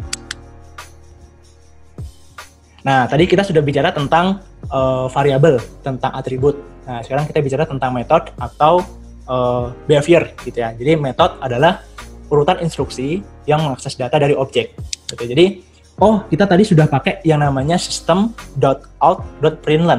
Nah, sebenarnya itu adalah paradigma untuk mengakses suatu metode, gitu ya. Jadi, objeknya itu yang ini, system.out, ya. Terus metodenya itu ini, println, gitu. Nah, nanti parameternya atau nilainya itu bisa Bapak Ibu sekalian isi di dalam kurung buka, kurung tutupnya. Parameter ini ya, hello world, gitu. Jadi ketahuan nih nanti bahwa metode ini akan menampilkan kata-kata hello world, gitu ya. Nah, urutannya tadi ini tuh objek, ini tuh metodenya atau fungsinya tadi ya, cara bekerja suatu objek, terus ini parameternya.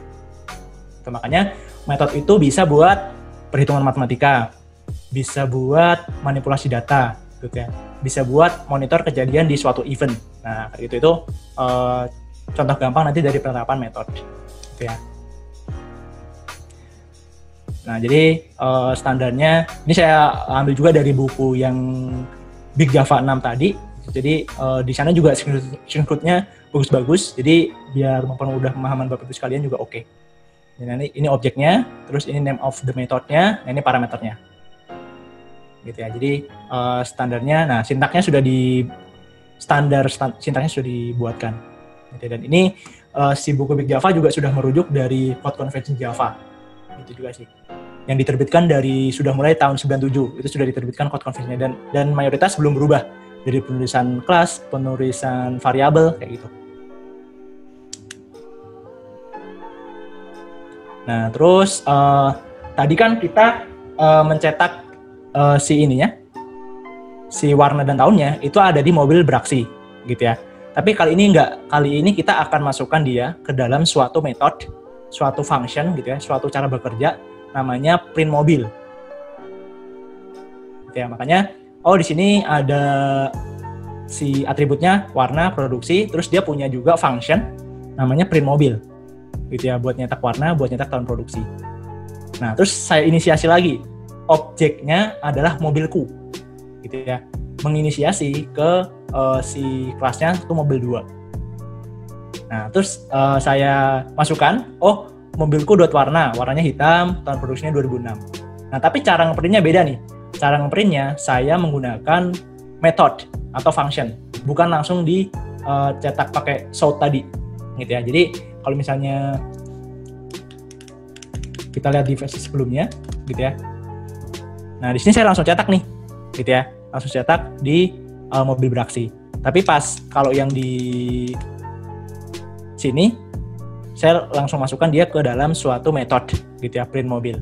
Gitu. Jadi nanti begitu saya eksekusi, dia langsung keluar si warnanya hitam, terus tahun produksinya 2006. Gitu. Jadi di sini saya masukkan dia sebagai metode saja, biar gampang dipakai dimanapun. Gitu. Jadi kalau misalnya tadi saya punya file Java lagi nih, gitu ya. Ini kan mobil beraksi. Nanti mungkin saya punya mobil running atau mobil berjalan, gitu ya. Nah terus saya masukin lagi nih. Ini saya harus ketik ulang nih. Nah itu kan kerepotan ya. Jadi mending kita inisiasi objek baru, terus kita tinggal panggil ulang aja, gitu ya. Karena inisiasinya sama-sama ke mobil 2, gitu ya. Jadi inisiasinya ke mobil 2, terus ini kita jalankan. Gitu ya, jadi seperti itu. Nah, terus nanti misalnya di sini kita nanti buat kelas handphone, package-nya HP, gitu ya. Terus kita punya metode nih, hidupkan, lakukan panggilan, kirim SMS, matikan. Nah, itu simple, cuma menunjukkan dicetak aja. Nah, dokumen yang dicetak adalah 1, 2, 3, 4 ini. Gitu. Nanti proses pembuatannya mudah. Jadi kita bikin dulu kelas namanya handphone, gitu ya.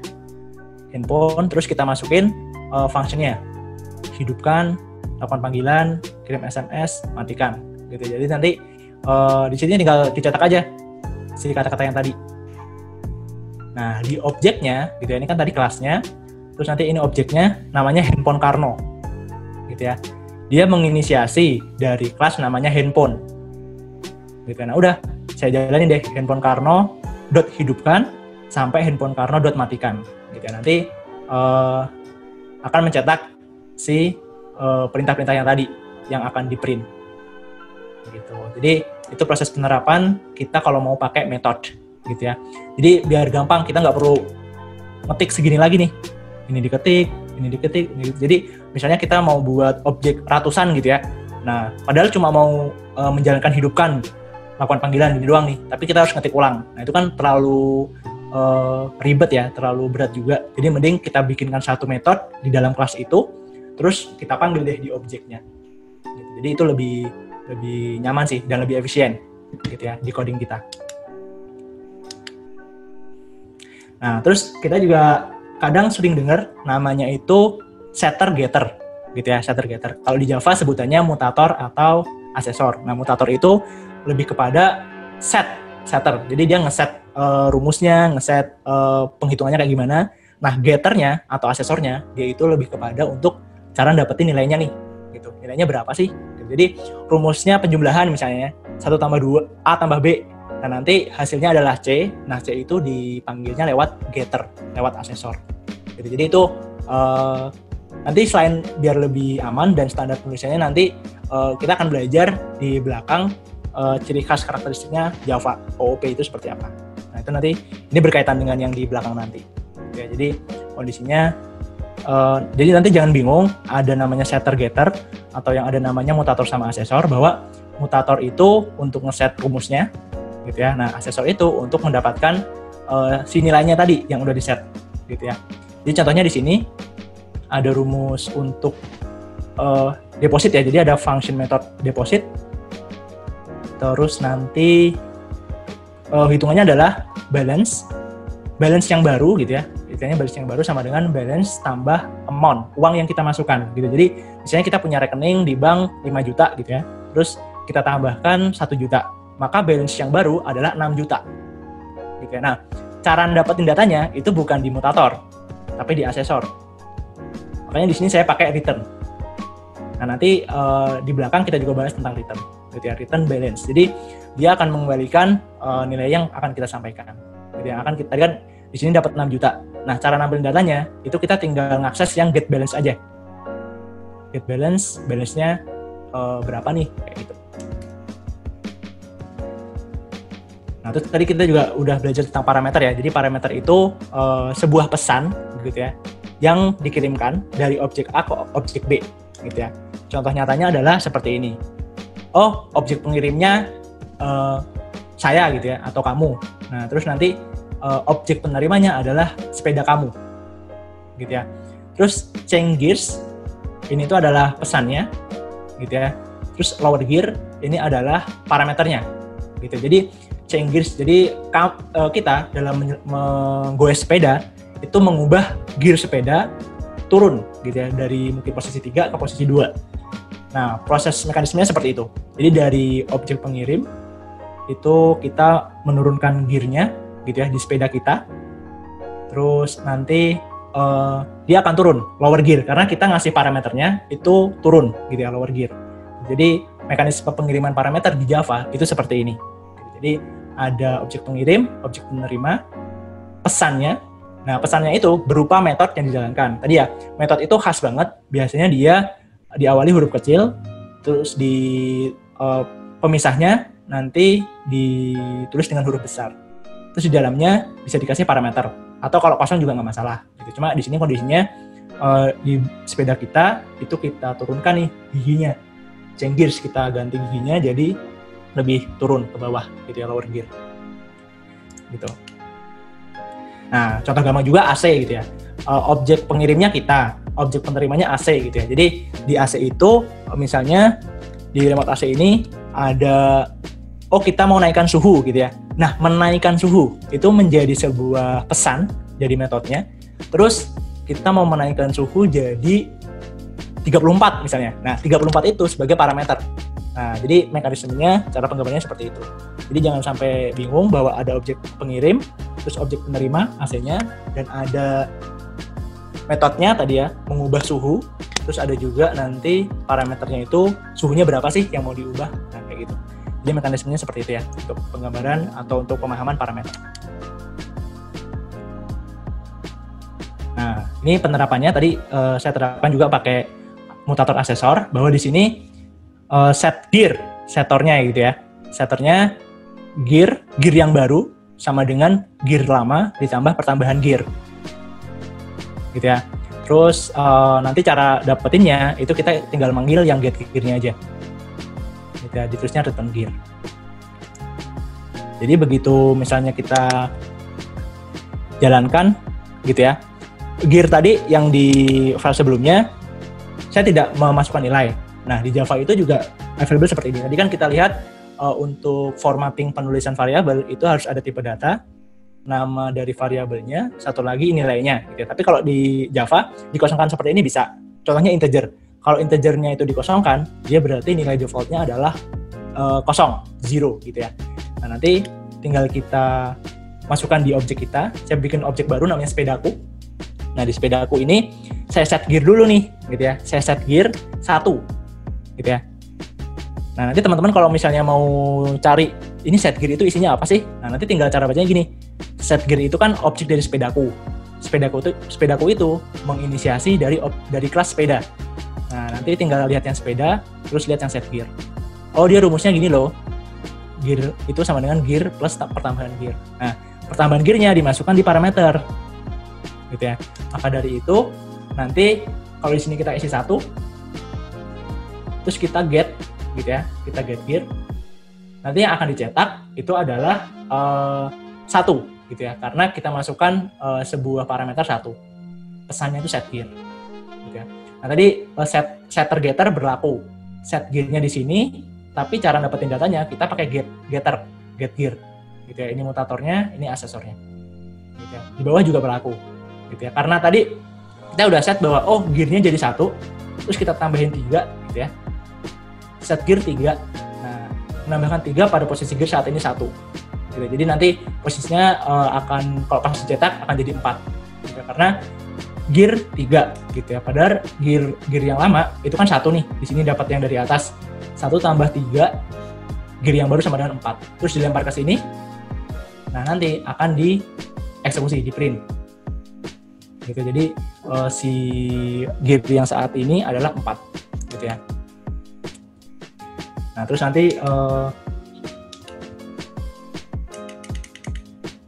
bisa juga nanti dibikin di kelas matematika seperti ini. Jadi nanti contohnya kita punya kelas matematika gitu ya, diisi 2 parameter gitu ya.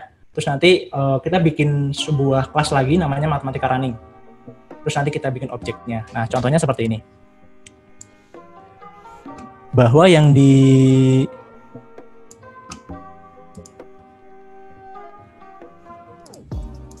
Nah, jadi saya punya kelas nih namanya matematika gitu ya. Terus punya function, pertambahan, pengurangan gitu ya, perkalian, pembagian gitu ya. Nah, nanti di sini kita bisa masukkan rumusnya kayak gimana sih? Oh, ternyata rumusnya itu A plus B, A min B gitu ya. A dan B-nya didapat dari parameter gitu ya. Nah, terus nanti kita tinggal menginisiasi bikin objek baru di matematika running. Oh, nama objeknya itu MM nih, gitu kan, MM. Nah, MM pertambahan 20 sama 20. MM pengurangan 10, 15, gitu ya. Nah, nanti kalau ini jalankan, kita run file. Nah, nanti hasilnya yang atas 40, karena rumusnya adalah A plus B. Gitu ya. Terus untuk yang si pengurangan berarti 10 kurangi 15, berarti min 5. Nah, kayak gitu. Jadi kondisinya nanti bisa ditampilkan seperti itu.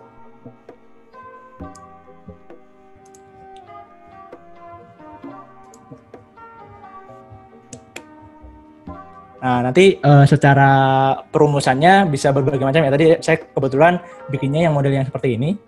Nah, nanti kalau Bapak Ibu sekalian mau bikin rumusnya beda, itu ya bisa yang langsung di print di sini gitu ya. Terus rumusnya dimasukkan ke sini, itu nggak masalah. Gitu ya. Asalkan jangan dimasukkan ke dalam kutip.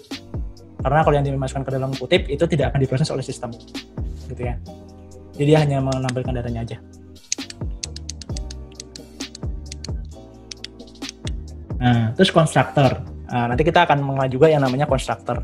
Jadi metode yang digunakan untuk memberi nilai awal pada saat objek diciptakan. Jadi kadang kan kita butuh nilai awal ya untuk mengeksekusi suatu sistem.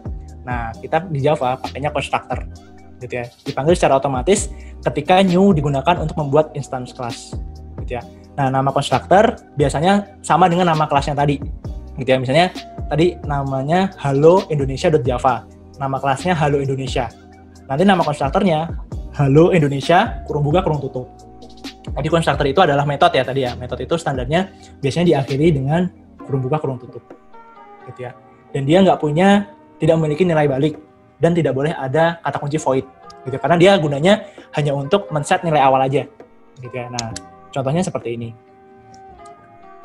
Misal di kelas mobil 3, gitu ya.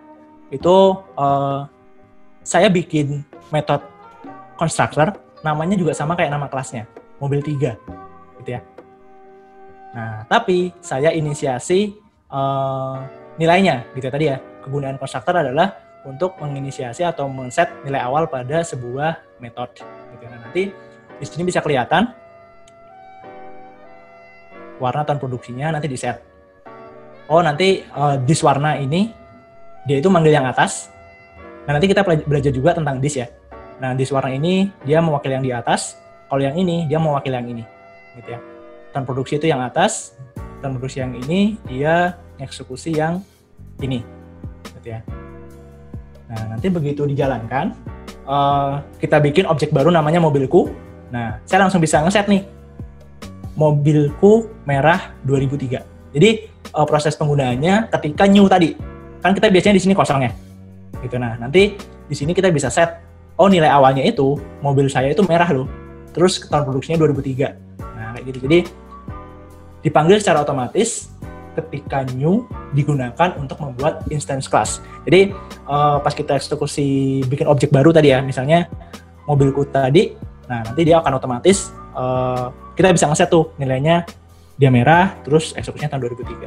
Nah, kayak gitu. Jadi penggunaan konstruktor seperti itu tuh untuk mengeset nilai awal pada sebuah objek kita, gitu ya. Nah, terus kata kunci this, gitu ya, digunakan pada pembuatan kelas dan digunakan untuk menyatakan variabel yang dimiliki oleh kelas. Jadi variabel yang dimiliki oleh kelas ya, bukan oleh metode. Contoh, yang di sini saya nggak menerapkan this, gitu ya. Otomatis kalau misalnya di sini saya bikin function gitu ya, terus kebetulan nama variabelnya sama, warna. Di sini juga tahun produksi gitu ya, nggak usah pakai A, misalnya dihilangkan. Nah, nanti akan kebingungan nih, warna sama dengan warna, tahun produksi sama dengan tahun produksi. Nah, nanti si Java-nya itu bingung, ini warna yang mana? Warna yang di parameter atau warna yang di kelas? Gitu ya, makanya di sini saya akalin dengan menambahkan A warna gitu ya. Jadi saya tambahkan huruf A di depannya. Untuk membedakan bahwa oh, A warna itu dari parameter, tahun produksi itu dari parameter ini, A tahun produksi dari parameter ini. Oke, jadi ini kan masih kosong gitu ya. Nanti kita masukin datanya lewat sini. Nah, otomatis nanti warna sama dengan A warna gitu ya. Tahun produksi sama dengan A tahun produksi. Jadi si nilai warna kita akan dapat dari parameter A warna. Terus tahun produksi kita akan dapat dari A tahun produksi. Gitu. Nah, itu kan ribet banget ya. Kita harus ngeset perbedaan namingnya gitu. Padahal sebenarnya itu maksudnya sama, bahwa warna dari parameter akan dimasukkan ke warna dalam kelas. Nah, di sini saya pakai yang namanya this. This.warna sama dengan warna. Nah, this.warna ini dia mewakili variabel yang ada di kelas, yang di atas. Nah, warna dia mewakili si parameter yang ada di metode. Gitu ya, variabel parameter yang ada di metode. Jadi gampang. Oh, nggak apa-apa warnanya sama-sama, variabelnya sama-sama warnanya, namanya warna gitu ya. Tapi nanti pembedaannya kita bisa ubah dia pakai di sini disk warna, terus di sini warna. Nah, itu jadi metode perubahannya seperti itu, cara penggunaan disk gitu ya.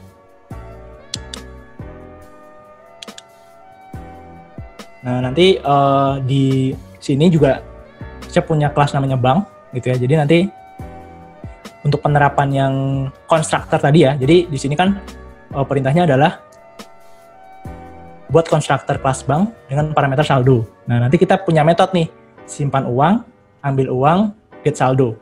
Saldo awal kita di rekening adalah Rp100.000. Nah, ini kita nanti ngesetnya pakai konstruktor gitu ya. Terus jalankan 3 metode di atas. Nah, cara bikin sistemnya adalah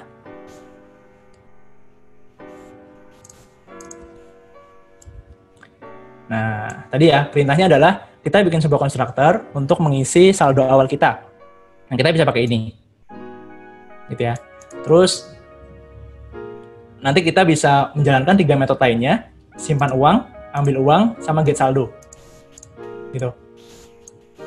Nah, nanti yang simpan uang sama ambil uang, itu kita cukup terapkan metode setter aja, mutator aja. Jadi dia kan cuma buat istilahnya perumusannya, penambahan aritmatikanya. Jadi kita masukin aja sebagai setter. Tapi kalau yang get saldo, itu kita set dia sebagai asesor atau getter. Gitu ya. Jadi di sini khasnya ya, konstruktor adalah namanya sesuai dengan nama kelasnya. Gitu, sesuai dengan nama filenya, bank.java. Nah, jadi di saldo, nah nanti kalau di IDE itu juga begitu kita klik ini, nah dia nanti langsung diblok. Oh, ternyata saldo ini itu si variabel yang ada di kelas yang di atas, bukan variabel si parameter atau si metode. Nah, nanti dia akan di bold gini nih, bagusnya IDE juga.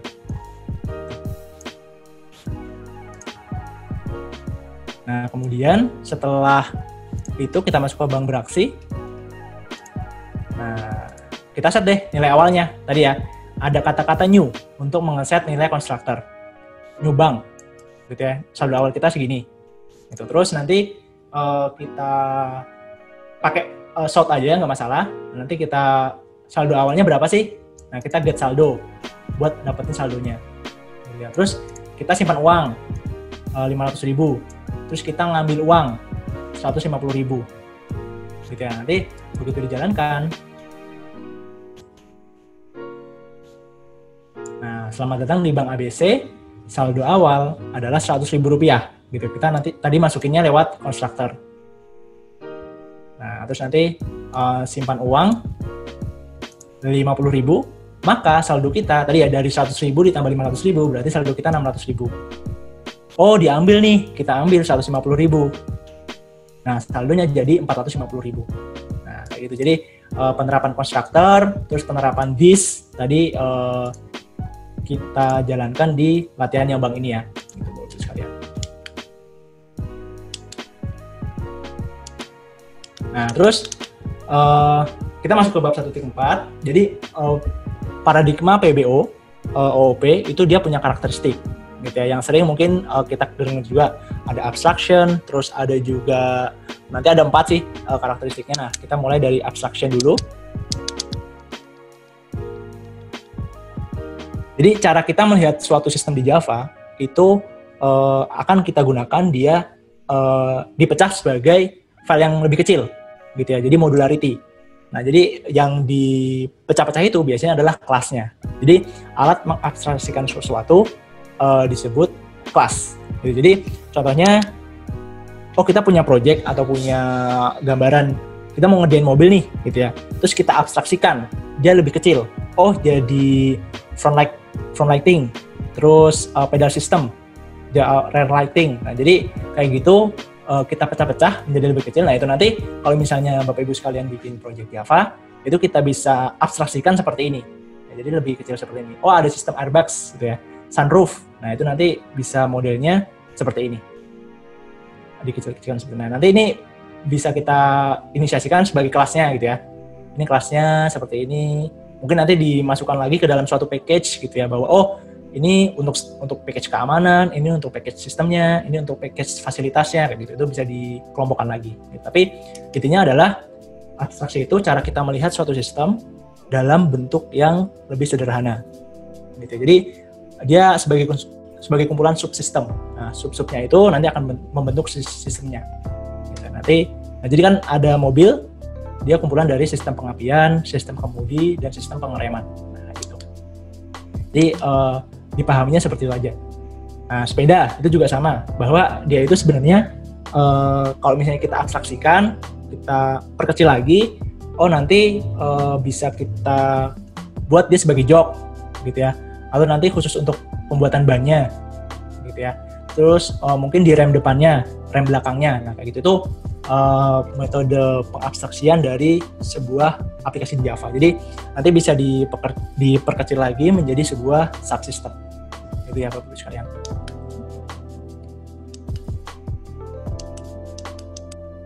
Jadi kita sudah belajar tentang abstraksi. Yang kedua, encapsulation. Ini ciri khas karakteristik OOP yang kedua, bahwa kita bisa menyembunyikan suatu proses dan data dalam sistem Java, gitu ya. Dia buat menghindari interferensi. Jadi buat penumpukan data, terus untuk keamanan data juga. Nah, jadi contohnya tongkat transmisi gigi pada mobil, gitu ya. Itu kan prosesnya disembunyikan. Tapi setahu kita ya kita cuma menjalankan tongkat transmisi. Misalnya dari gigi 2 ke gigi 1 nanti diubah. Nah, tapi proses di dalamnya, sistemnya itu disembunyikan oleh si mobilnya itu. Terus yang suhu juga gitu. Kita taunya cuma di remote ini naikkan, turunkan suhu atau ngatur swingnya, kayak gitu. Tapi proses di AC-nya itu disembunyikan sama si perangkat AC tersebut. Gitu. Jadi metode encapsulasi itu kayak gitu. Nah, nanti di Java, dia akan di set bahwa, instance variabelnya kita set sebagai private, tapi metodenya itu kita set sebagai public. Nah, itu nanti metode encapsulation. Contohnya adalah,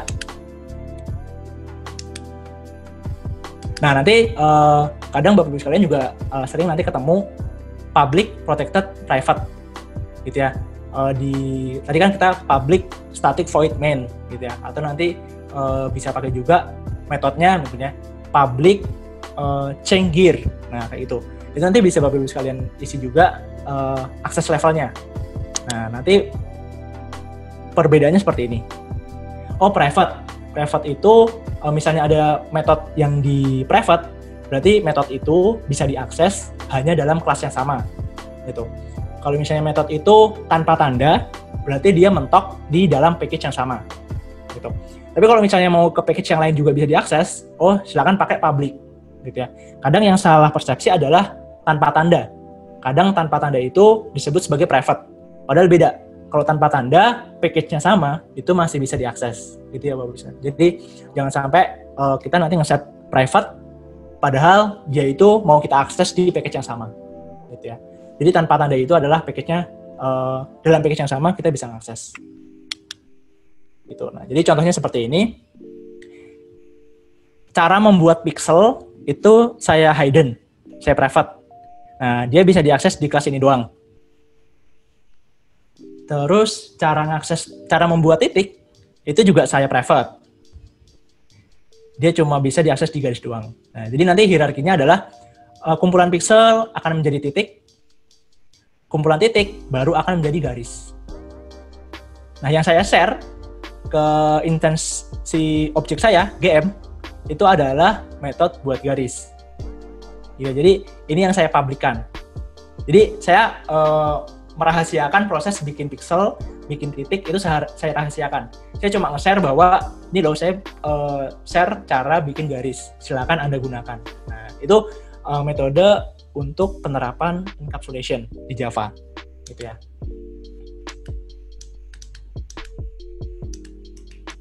Nah, jadi nanti si variabelnya itu kita private, terus si metodenya itu kita bisa bikin public. Gitu. Jadi variabelnya kita private, metodenya kita public. Nah, itu juga metode encapsulation. Gitu ya. Karena nanti gini, kalau misalnya si variabelnya, contoh ya ini ya, ini kita nggak private nih, kita langsung tanpa tanda gitu ya. Tanpa tanda berarti dia dalam satu package bisa diakses. Nah, di sini langsung jebret saya ubah gear-nya 3. Nah, di sini berbahaya gitu ya buat kelangsungan aplikasi kita. Karena nanti secara sistem variabel gear langsung diubah. gitu. Makanya, nah di sini saya ganti private, gitu ya. Nanti dia begitu kita akses akan error, gitu. Karena di sini kita set sebagai private, kita sembunyikan gitu ya variabel gear-nya. Jadi kalau misalnya ada orang nih yang mau bikin objek terus mau ngubah gear, ya harus lewat function set gear, gitu ya. Set gear. Nanti ini kan bisa mengakses nih private yang di variabel kelasnya. Nanti tinggal dieksekusi di sini. Tapi dari halaman si objeknya, gitu ya, objek sepedaku, nggak bisa nih langsung ngubah gear gini aja. Harus lewat functionnya set gear. Gitu Bapak Ibu. Jadi jangan sampai nanti si variabel yang kita buat langsung dieksekusi oleh si objek kita. Gitu. Jadi kalau bisa di encapsulation tadi, disembunyikan prosesnya, disembunyikan si variabelnya. Gitu. Nah, si karakteristik yang keempat itu inheritance, pewarisan, bahwa suatu kelas itu bisa mewarisi metode variabel ke objek yang menginisiasinya, gitu ya. Nah, nanti keywordnya adalah extends, gitu ya. Penting untuk reusability. Jadi untuk penggunaan reuse lagi itu lebih mudah. Nah, contoh kan ini. Kita punya kelas bicycle, gitu ya. Terus nanti subkelasnya itu ada sepeda gunung, sepeda balap, sepeda tandem, gitu ya. Nah, mereka itu dapat warisan, gitu ya. Dapat method sama function. Method function atau atribut itu dari bicycle. Gitu. Nah, nanti pakainya extends. Jadi misalnya contoh gampangnya ini ya. Jadi saya punya sepeda nih, gitu ya. Punya variabel gear private, gitu ya, integer. Terus punya function set gear void. Nah, void itu berarti dia nggak mengembalikan nilai. Biasanya kalau kita bikin setter atau mutator di Java, itu juga nanti biasanya pakainya void ini keywordnya. Nanti terus di get ya, getter return gear. Nah, saya wariskan nih.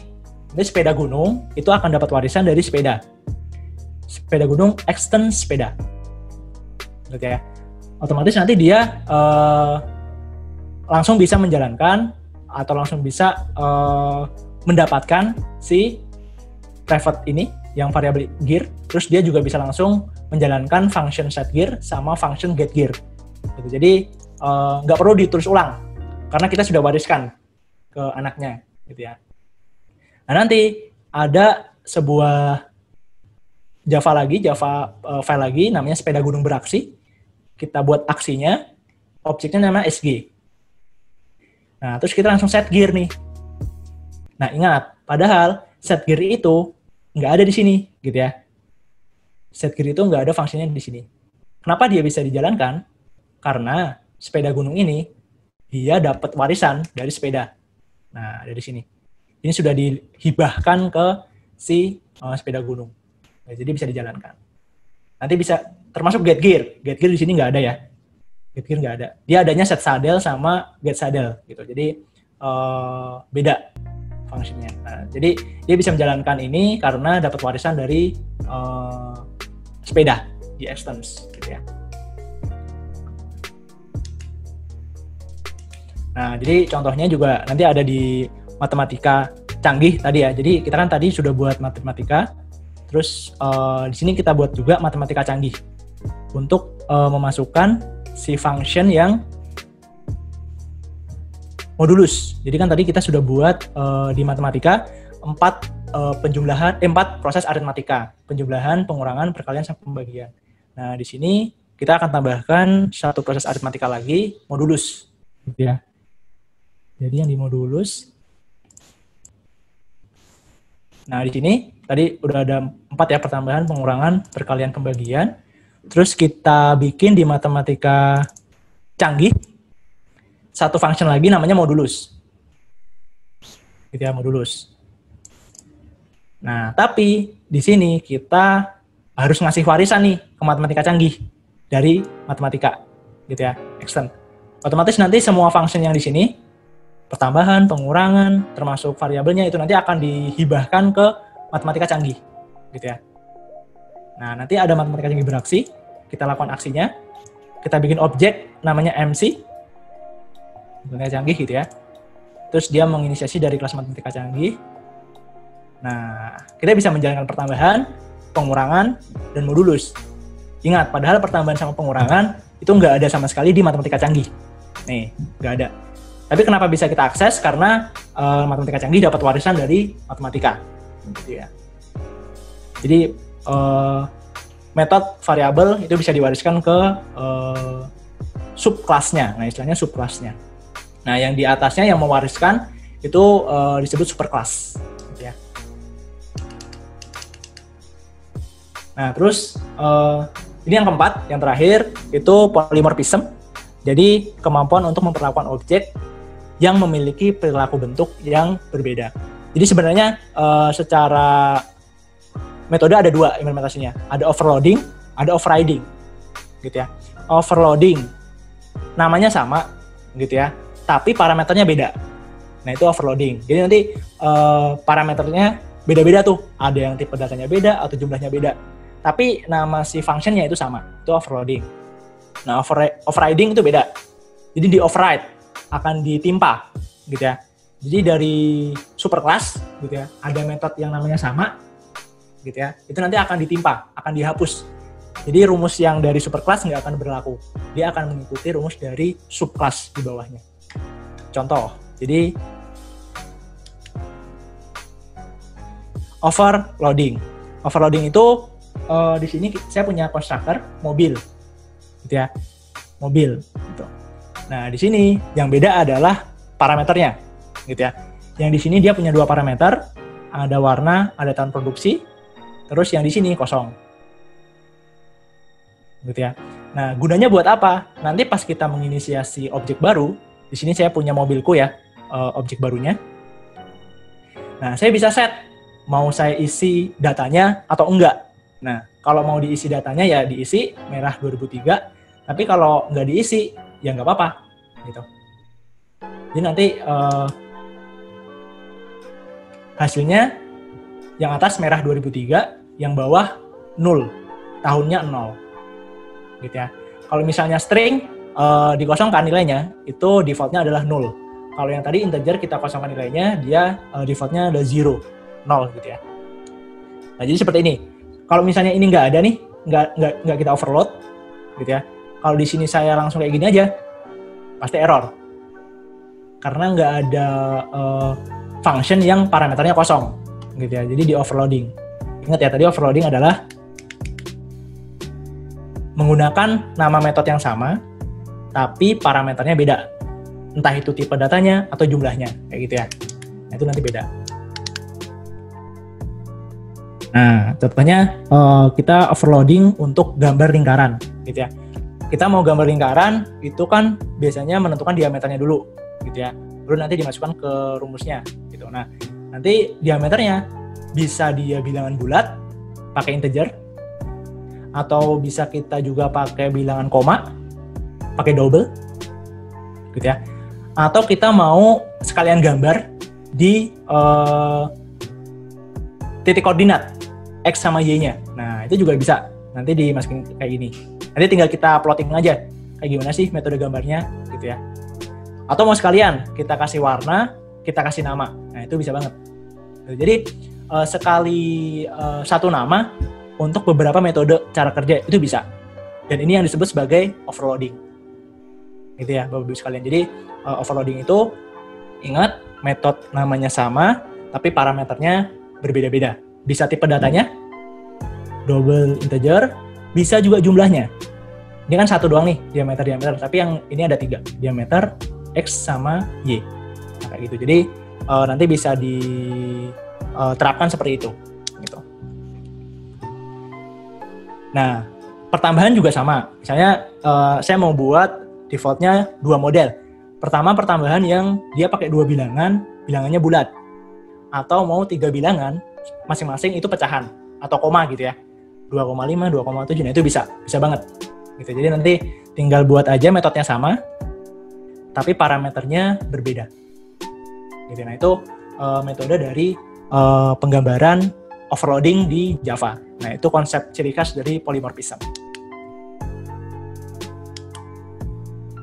Nah di sini saya kenalkan juga super ya Bapak Ibu sekalian. Jadi tadi kita udah kenal this gitu ya. This itu adalah naming pada kelas tersebut, variabel pada kelas tersebut itu nanti ditulis pakai this. Tapi kalau super beda. Super itu nanti dia menginisiasi langsung ke super kelasnya. Gitu ya. Contoh. Di sini saya punya kelas person gitu ya. Person, terus nanti saya punya nama Brainmatics, terus umur 22 gitu ya. Terus saya punya satu lagi file namanya employee.java. Saya wariskan juga gitu ya, dapat warisan juga name Brainmatics age 22 gitu ya. Nah, di sini saya timpa gitu ya. Nah, di sini sudah mulai berlaku overriding, di override bahwa namanya jadi Karno gitu ya. Age-nya jadi 23 yang tadi 22 gitu ya. Nah, begitu saya cetak, tapi saya mencetaknya pakai kata kunci tambahan super. Nah, yang dicetak bukan Karno yang sudah di-override, tapi yang akan dicetak adalah Brainmatics. Kenapa? Karena super itu adalah sebuah kata kunci untuk merujuk kepada superclass. Superclass itu ingat ya, tadi superclass itu adalah kelas yang memberikan warisan kepada kelas di bawahnya. Nah, yang di bawahnya disebut subclass, yang di atasnya disebut superclass. Gitu. Makanya begitu saya cetak, gitu ya, saya bikin PSVM, terus saya show info. Show info itu yang ini ya, function show info, dia nanti akan melakukan 3 kali cetak. Yang pertama nama, umur, sama gaji. Nah, yang keluar adalah Brainmatics 22. Padahal tadi sudah saya override, sudah saya timpa. Variabel yang nama sudah saya ganti Karno, yang umur sudah saya ganti 23.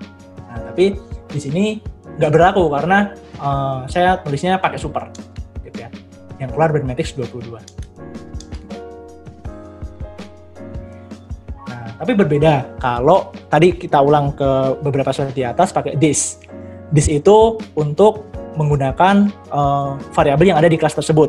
Gitu. Jadi kalau ini kita gunakan, kita ganti tadi super.name jadi this.name. Gitu ya. Ini juga jadi this.age. Nah, otomatis yang dicetak adalah Karno.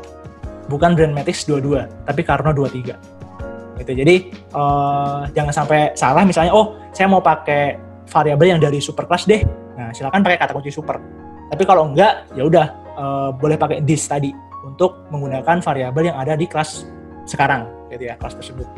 Kelas subclassnya, bukan yang dari superclass.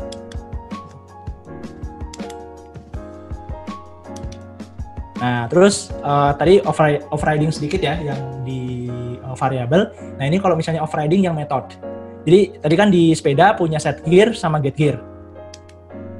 Terus nanti saya timpa function set gear dengan rumus yang baru, gitu ya. Rumusnya itu gear lama tambah pertambahan gear. Tapi yang di sini saya ubah.